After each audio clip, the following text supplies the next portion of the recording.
Selain masyarakat Jawa yang berpegang pada beberapa ramalan, misalnya pada ramalan Jayabaya, Sabdo Palon, dan Noyo Genggong, ternyata juga masih ada yang meyakini pada salah satu ramalan yang dipercaya sudah terjadi saat ini.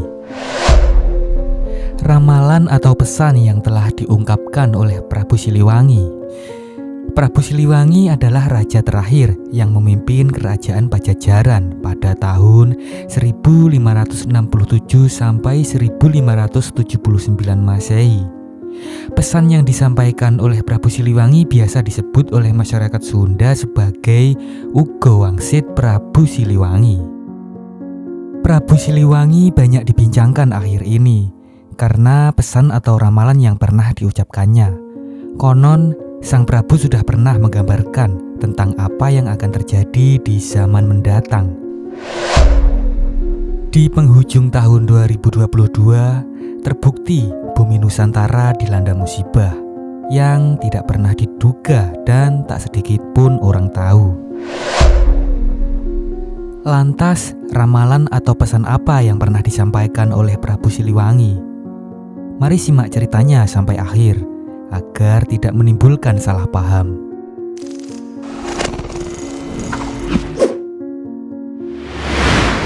Assalamualaikum warahmatullahi wabarakatuh. Salam sejahtera untuk kita semua. Rahayu, rahayu, rahayu.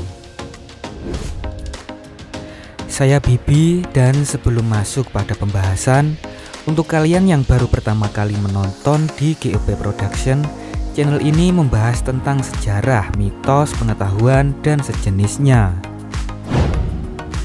Apabila kalian suka dengan video ini, mari bersama-sama dukung channel ini dengan cara subscribe, like, komen, dan aktifkan loncengnya agar kalian selalu mendapat info tentang video terbaru lainnya. Semoga kalian semua selalu diberikan umur panjang, kesehatan, rezeki melimpah, serta selalu diberikan berkah dan ketabahan untuk menjalani kehidupan di dunia ini. Amin.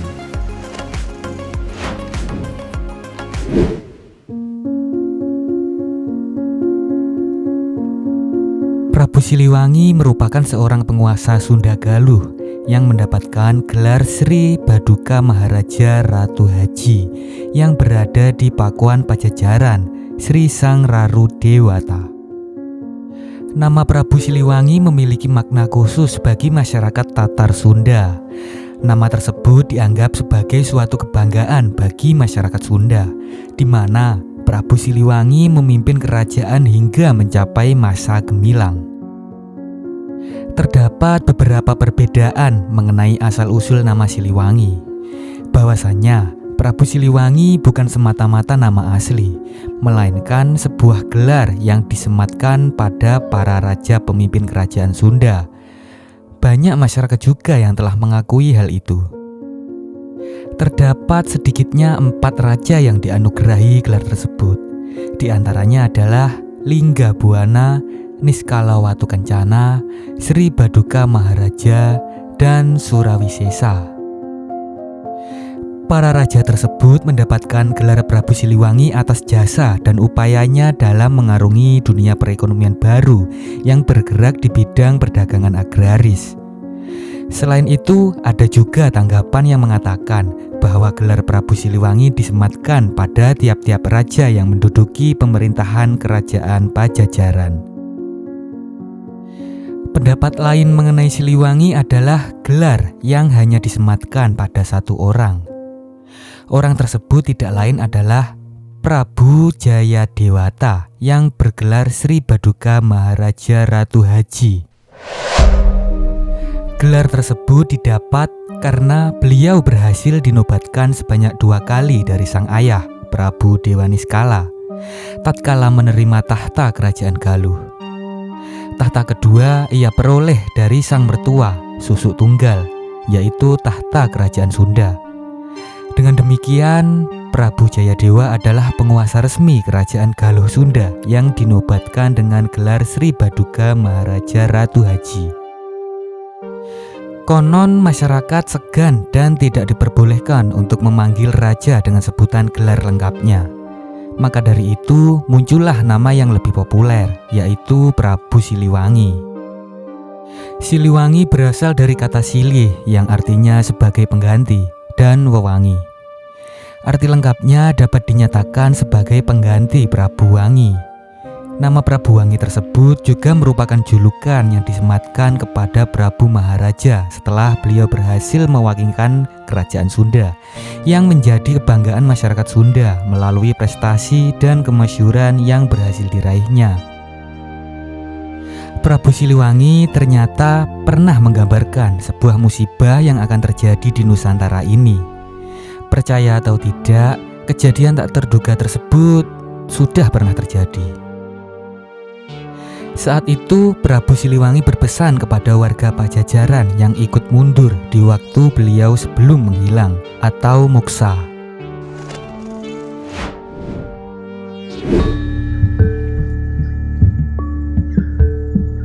Perjalanan kita hanya sampai di sini dan hari ini.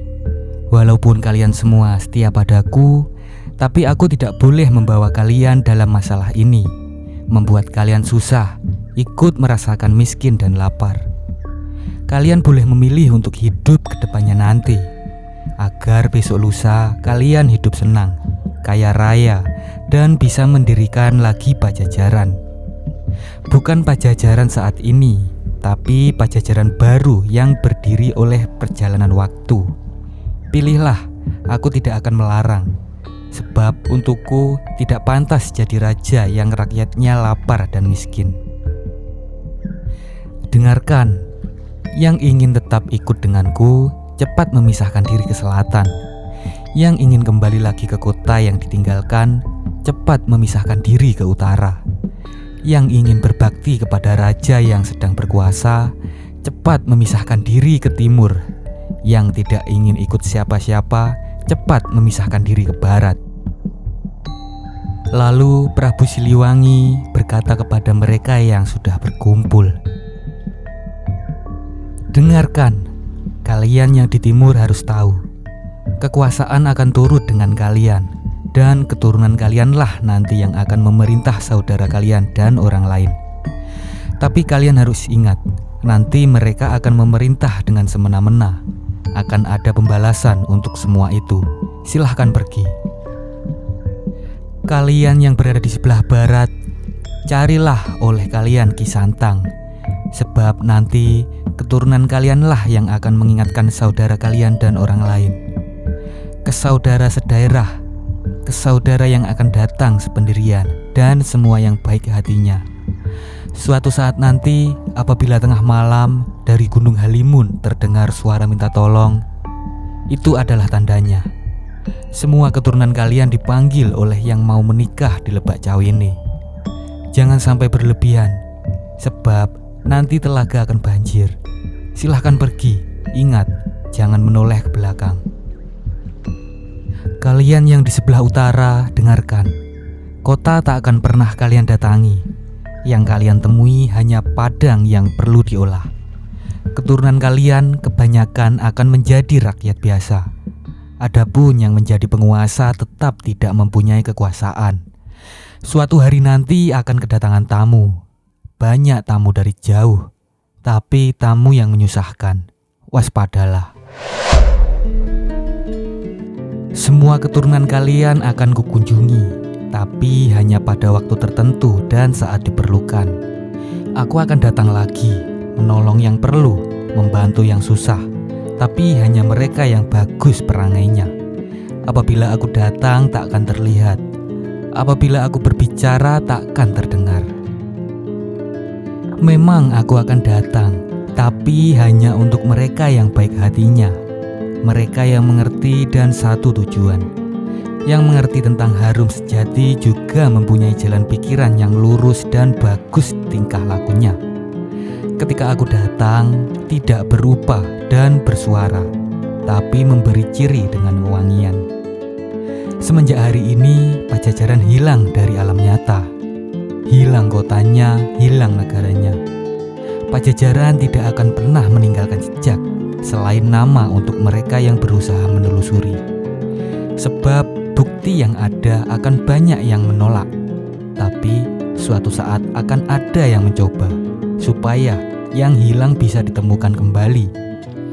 Bisa saja hanya menelusurinya harus memakai dasar, tapi yang menelusurinya banyak yang sok pintar dan sombong, bahkan berlebihan kalau bicara.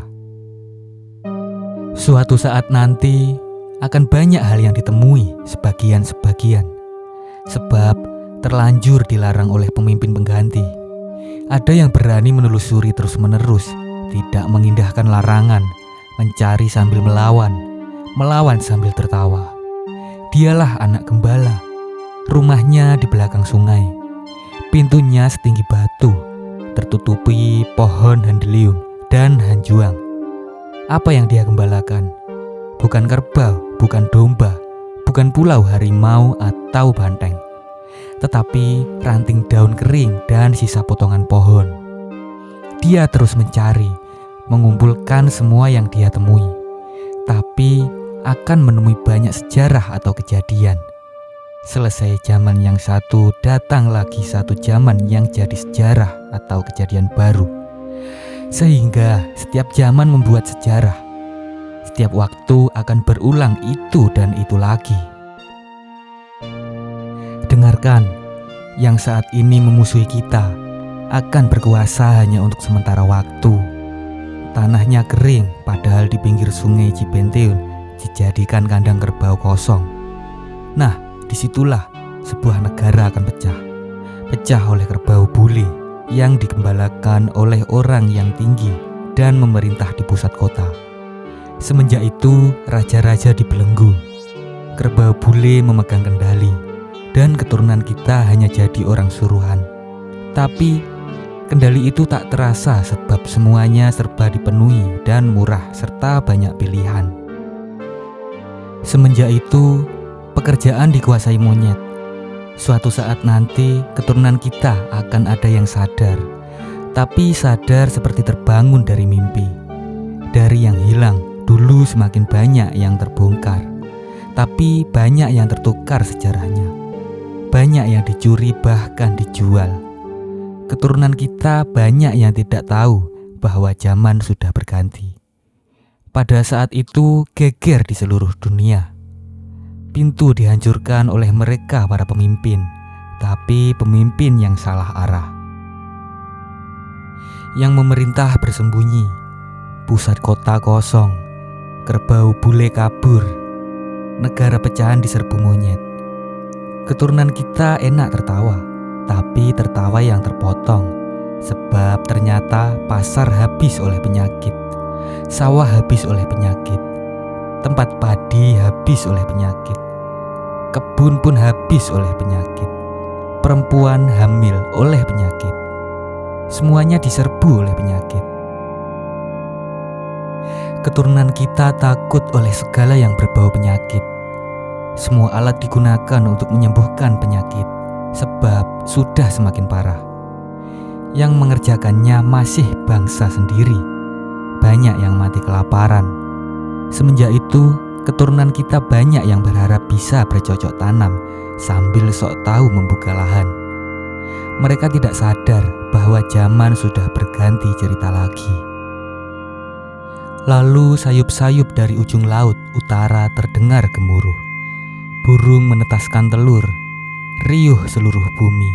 Sementara di sini ramai oleh perang. Saling menindas antar sesama. Penyakit bermunculan di sana dan di sini.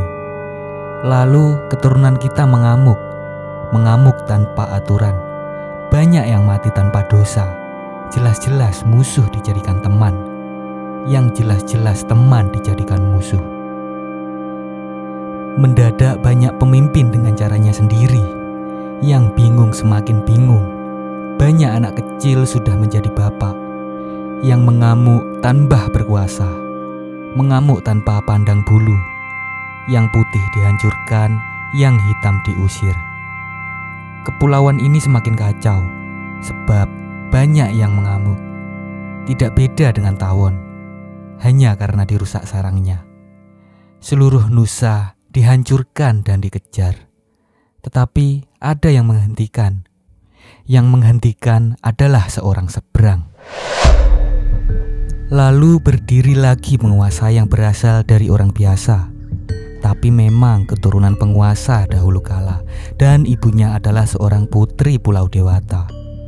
Karena jelas keturunan penguasa, penguasa baru susah dianiaya. Semenjak itu berganti lagi zaman. Ganti zaman, ganti cerita. Kapan? Tidak lama setelah bulan muncul di siang hari, disusul oleh lewatnya komet yang terang benderang. Di bekas negara kita berdiri lagi sebuah negara. Negara di dalam negara, dan pemimpinnya bukan keturunan Pajajaran. Lalu akan ada penguasa, tapi penguasa yang mendirikan benteng yang tidak boleh dibuka, yang mendirikan pintu yang tidak boleh ditutup, membuat pancuran di tengah jalan, memelihara elang di pohon beringin. Memang penguasa buta, bukan buta pemaksa, tetapi buta tidak melihat. Segala penyakit dan penderitaan, penjahat juga pencuri menggerogoti rakyat yang sudah susah.